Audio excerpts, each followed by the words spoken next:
back to my channel. I'm so excited to be back with episode 2 of my Turning 30 series. If you tuned into episode 1, then you know that I'm doing a new series on my channel called Turning 30, where I discuss a different life topic every month until I reach my 30th birthday in May. So as you can probably already guess from the title, the theme of episode 2 is romantic love and relationships. I thought it would be fitting, especially since Valentine's Day is tomorrow, which just happens to be one of my favorite holidays whenever I get the chance to celebrate it. Okay, so who remembers their very first heartbreak?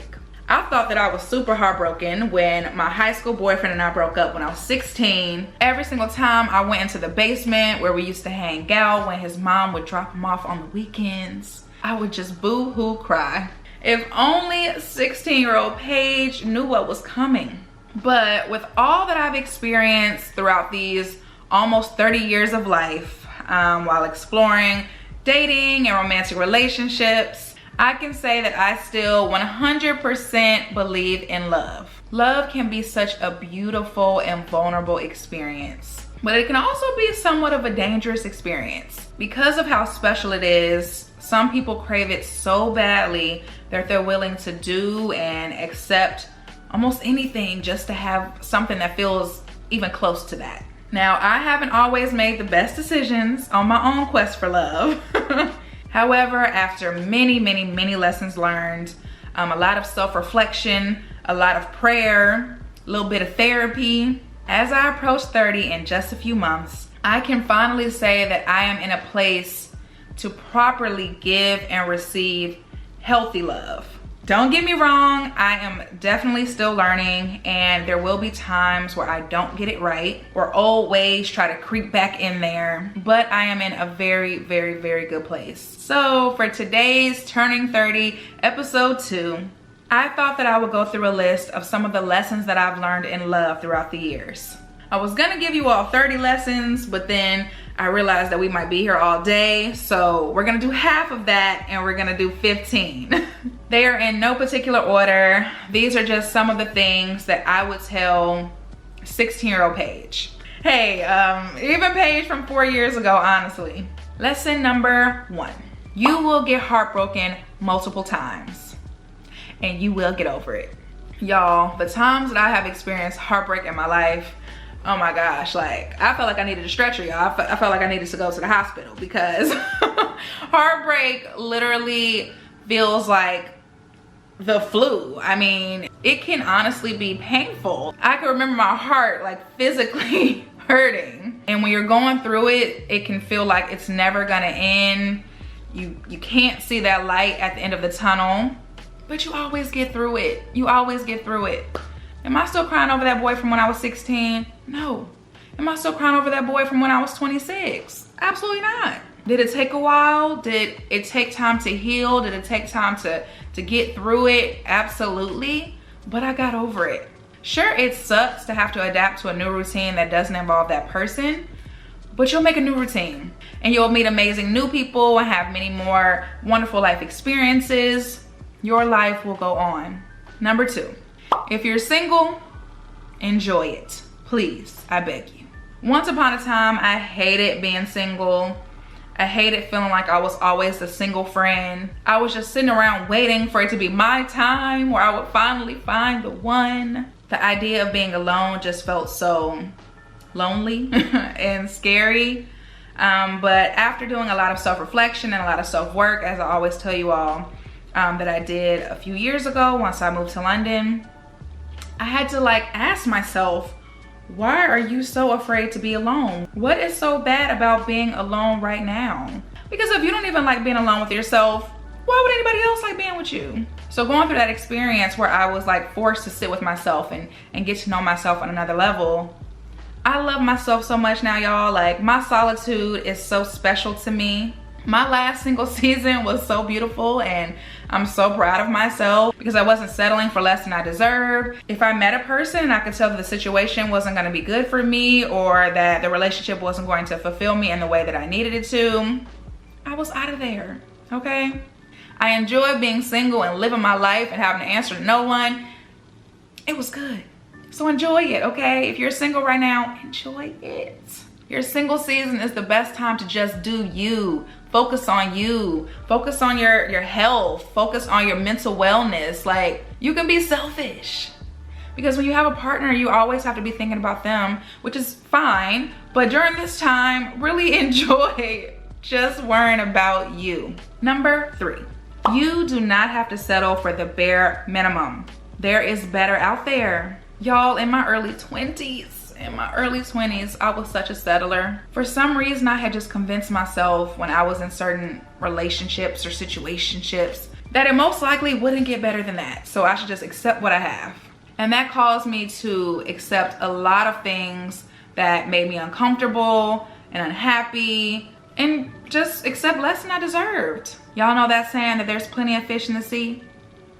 There really are, okay? And you will find another one. So do not settle. If the relationship is not giving what it's supposed to give, if you've given enough chances, if they haven't corrected the things that are making you uncomfortable, get out of there. Because there will be someone else out there who will do all of those things and will provide all of those things without you even having to ask. So, and I just want to say that it might not come as quickly as you would hope. You probably won't end that situation and then find your dream guy the next day. But that's when you take the time to focus on you and do you.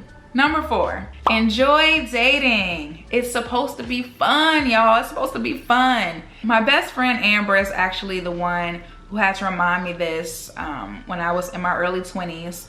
And I was dating someone and it was still very much early days and I was already stressed out. And we were on the phone and she was just like, girl, you know it doesn't have to be like this, right? It does not have to be like this. In the early stages of dating, it's supposed to be light, it's supposed to be fun. You all are supposed to be getting to know each other and enjoying each other.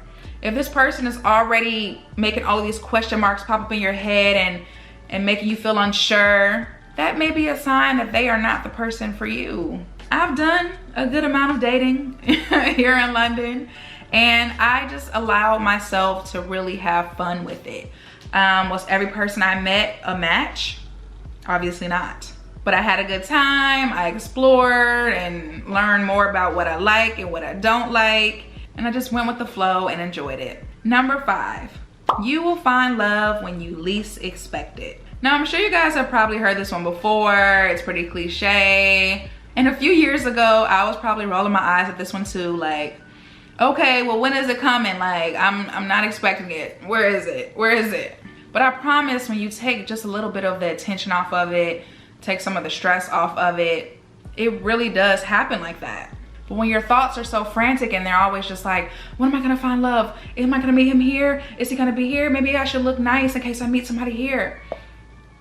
Y'all, that's just, it's not a fun way to live. It's not a fun way to live. But when you're just enjoying yourself and living your best life, that's when I feel like you attract the best people, you know? And I'm definitely not saying the only way to meet the love of your life is like randomly at a grocery store or at the gas station. Yeah, definitely not the gas station. You can still be on Hinge, you can still be on Tinder. Not Tinder, y'all. Not Tinder. You can still be on Hinge. That's the only one I recommend. Don't make it such like a priority in your life that you're freaking out if you don't have a certain amount of dates set up, or you've been on for a certain amount of time and you haven't met anybody yet. That's what I mean. We don't want to do that, because when that person is supposed to enter your life, they will. You can't speed up the process, you can't force it, so just let it be. Number 6, don't put your friends on a back burner whenever you get into a relationship. This one is really important, y'all. Like, my girls are everything to me. I appreciate my women friendships so much. And of course, when you get into a relationship, when you have a partner, you want to make that special person in your life a priority. And they're probably going to be getting a lot of your time. But just really try not to forget about your friends. Still make time for regular check-ins, text them, have FaceTimes, meet up for lunch every now and then, meet up for lunch, whatever. Because those are the people who are always gonna be there no matter what. Sometimes relationships don't last. And if you cut off every single friend that you have and you end up breaking up with your partner, then what? These friends are the people who are gonna be the shoulder to cry on, who are gonna be the ear to listen, and you wanna keep them close no matter what. Number 7, this is a very important one. Your happiness cannot be dependent on another person. This was something that I definitely had to learn the hard way a few years ago. A lot of you guys already know this story, but I was very unhappy in my career, and just my circumstances and my relationship at the time was like my primary source of happiness. It felt like the only thing that could possibly bring me joy at that time. And since then, I have learned how important it is to be able to find and create that happiness within yourself, because things happen, y'all. People leave, people die, you know, not to be morbid, but your happiness cannot be solely dependent on another human being. That is so dangerous. Find joy in yourself, find joy in things that you can actually control. But yeah, it can be challenging, but you really have to work on being able to create your own happiness from within. Don't be with the person based on their potential. Be with them because of who they are right now.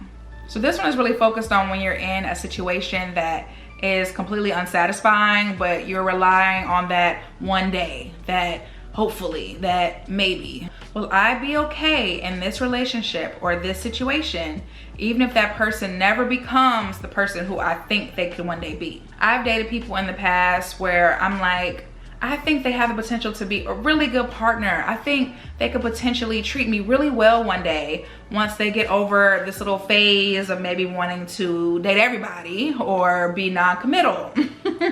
But it's also very important to watch and see if they are taking actionable steps right now. Are they doing the things to reach their full potential? Number 9, sometimes it's just not you. In many situations where a person gets played, or maybe the person that they really like or love chooses someone else over them, they start questioning themselves, like, what could I have done differently? How could I have been better? I can assure you that 9 times out of 10, there was nothing you could have done differently. It just wasn't you. For whatever reason, that's who that person wanted to be with. They wanted to be with that person over you, and that's okay. Because we don't want forced relationships over here anyway. Let that person go be happy with whoever else it is. It can be quite of a hit to the ego, but you are amazing. Don't doubt yourself for a second, and you move on and keep living your life until you cross paths with someone who knows you're the one, who couldn't imagine being with anybody else but you. Live in the moment and enjoy the now. I feel like in the past, I've even been guilty of this.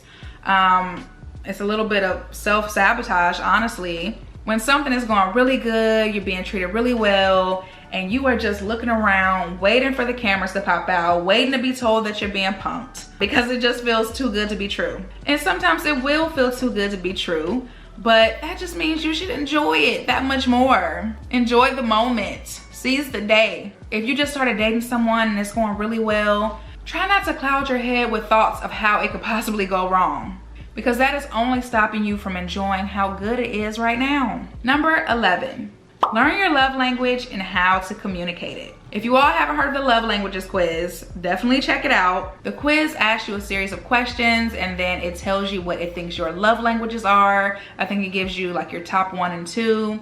And then it explains the ways that you as an individual like to receive love. So I think the options are acts of service, physical touch, words of affirmation, gifts, and quality time. I actually think it's a really fun activity to do with a partner so that you all can kind of learn what each other needs and wants in a relationship.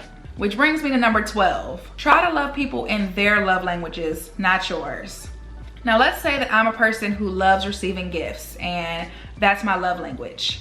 That doesn't mean that my partner has the same love language. If my partner is craving quality time with me and I just keep showering them with gifts because that's the way I like to be shown love, that's gonna cause some problems because that's not what they need. That's not what they crave. They want to sit on the couch on a Sunday and watch movies with you. They want to spend time with you. They don't want gifts. So that's why I say I think it's a good activity to do with your partner so that you can learn more about each other and just to make sure that you both are feeling fulfilled and getting what you need out of the relationship. Number 13, listen to the red flags. Does this one even need that much explanation? I love that meme that's like, those red flags start looking a lot like Six Flags when you really like somebody. As in Six Flags, the theme park. But trust me, y'all, the longer you continue to avoid the red flags, you will not be having much fun at all. People are always gonna eventually show you exactly who they are. Believe them. Number 14, communication is key. I think everybody knows this and how important communication is in relationships. How is someone gonna know how you're feeling? How is someone gonna know what you need if you don't tell them? We cannot expect people to be mind readers. It's just unfair. Communicate, communicate, communicate.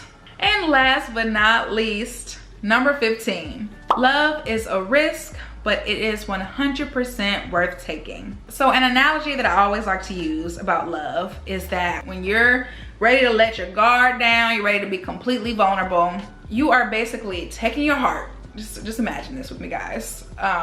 You're taking your heart out and you're handing it to the other person. And now that they have possession of your heart, y'all, now that they're holding your heart, they could accidentally drop it. They could drop kick it across the room if they want to, whatever. It is a risk like that because you're trusting that person. You're trusting that person to be gentle with you. You're trusting that person to handle you with care. It can be really, really scary. But when you do that and you're in a relationship that's healthy and the love is healthy, it can just be one of the most amazing feelings out there. Having someone that you look forward to talking to each day, look forward to spending time with, you want to tell them every single detail about your day. It's a wonderful feeling to have your person. And there's absolutely nothing wrong with wanting and enjoying that.